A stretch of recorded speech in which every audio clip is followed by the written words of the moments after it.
So I just keep resting my boobs on the table. It's fine.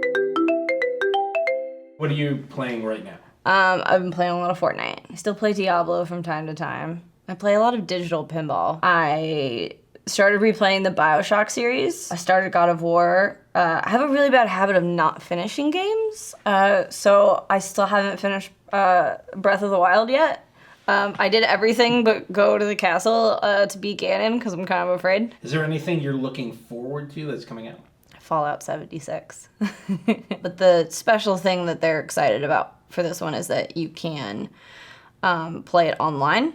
So again, it's one of those like play online with your friends games, which is kind of cool, but also kind of not cool. I like a lot of the just like solo story, like I like the stories. I'm not a very big into just like, let's just shoot things. I want a story in there. Do you play online at all though?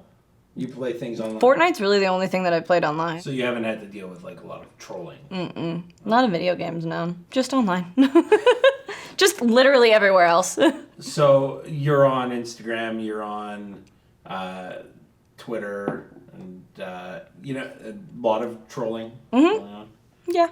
Yeah. I kind of troll them back sometimes though, just if I'm bored or something, and it's fun. Usually I'll just like delete them, but Yeah. if I'm bored, I'll have fun back with them.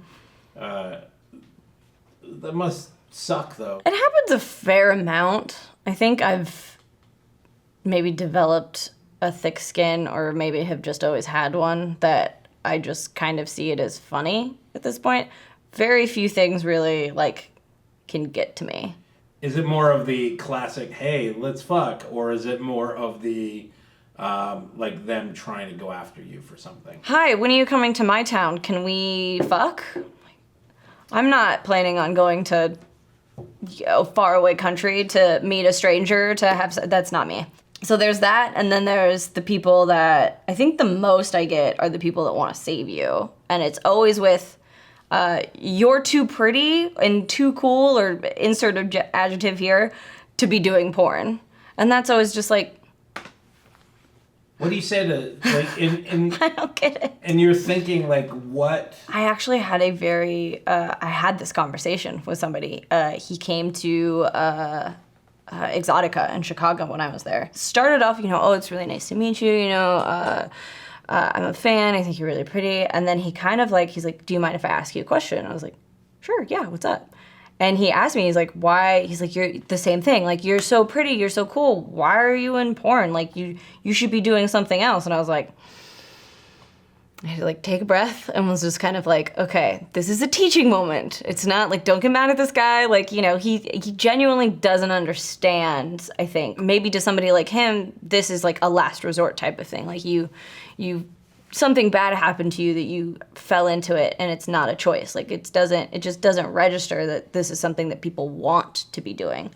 And so I tried to explain to him that like, when I was growing up, I tried a bunch of different careers and didn't know exactly, like, I was never one of those people that was like, I'm gonna be a fireman from like age 6 and like did everything to be a fireman and is so happy. So my whole thing was just, whatever it is that I do, I want to be able to make my own schedule.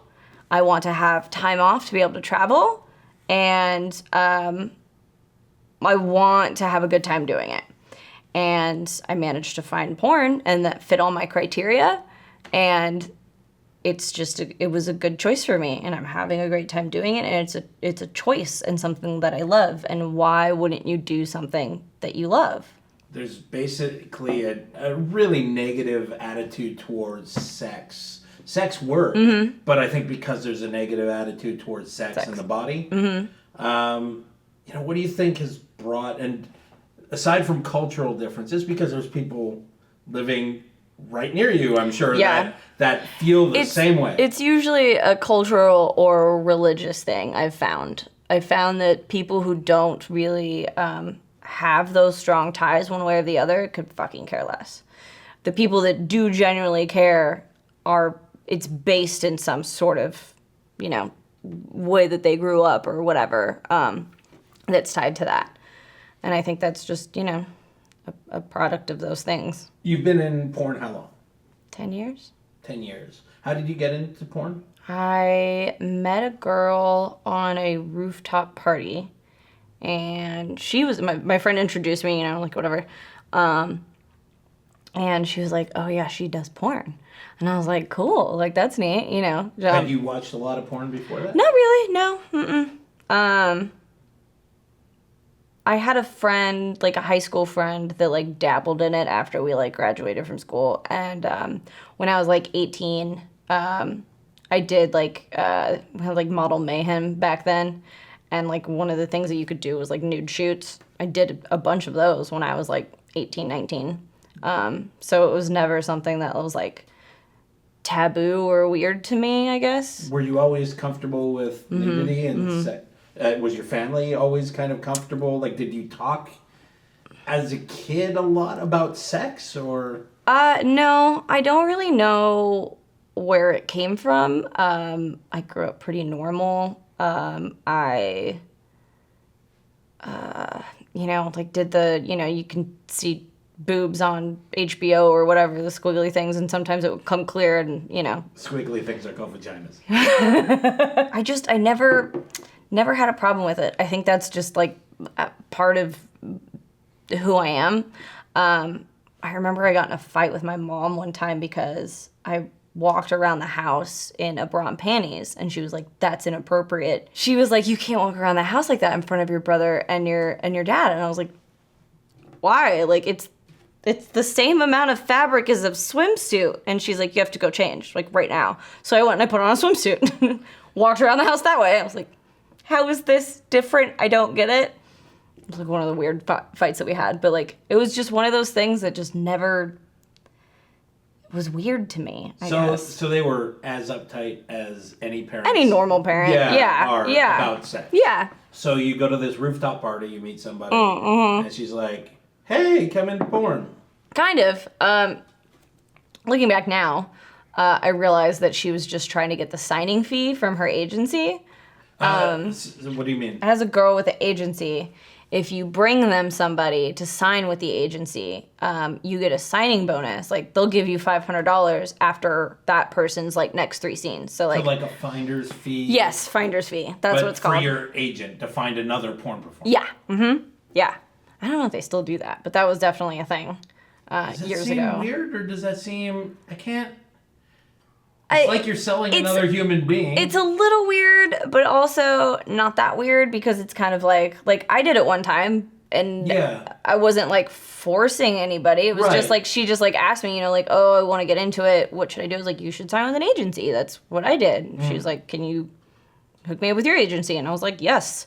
And then she did a few scenes and they gave me finder's fee. But it wasn't like this girl was definitely like, "Yeah, you should, come She talked you into porn.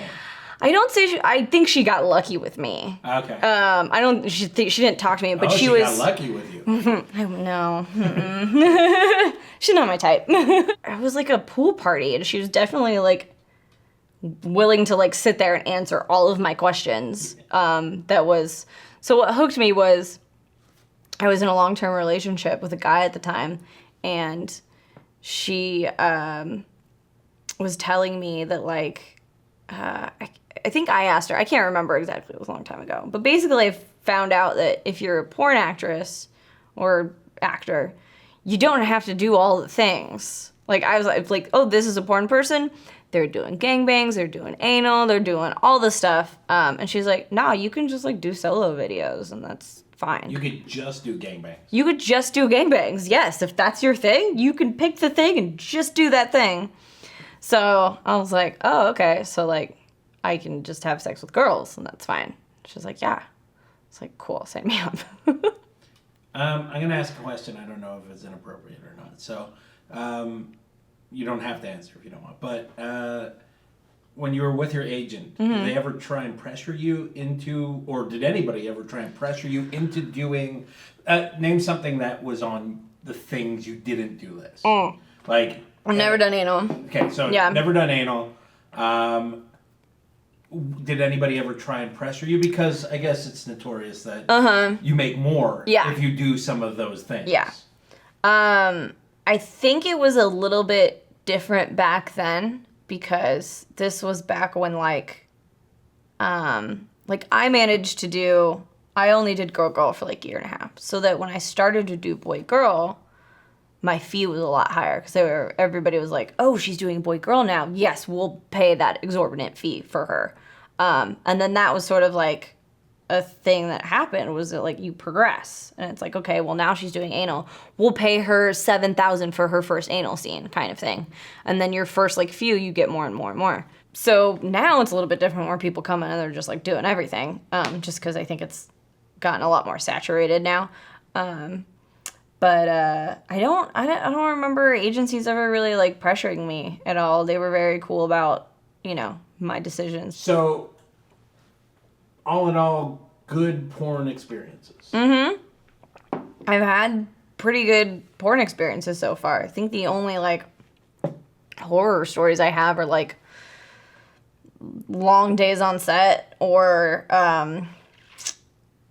it's other people doing weird things, but I've never really had too many problems with like directors being shady, or like I think maybe I just got lucky because I've heard some really terrible stories, or I don't know. Can I ask you what weird stuff people have done? There was one time where I was like, we were waiting to shoot and we're like, where's the fucking director? He was upstairs fucking the girl I was supposed to be fucking. So weird stuff like that where I'm just like, okay. What do you feel when you're waiting for that? Especially when you have to work with something. Yeah. It's a little weird, but I don't you're an adult, you can make your own decisions. Like, I know that like it'd be nice if everybody was like super professional, but I also knew that I was in a field that isn't exactly known for being professional, so like I don't know. I'm kind of chill, so I was just like, cool, I'm gonna play video games on my phone until you guys are done, and then make sure that you clean. Lots of cleaning. And then we'll go. It's fine. So, you've been in a while, you've had positive experiences, Mm-hmm. you've had a couple negative experiences. Where would you like to go next in porn? I don't know. I honestly, it's so funny.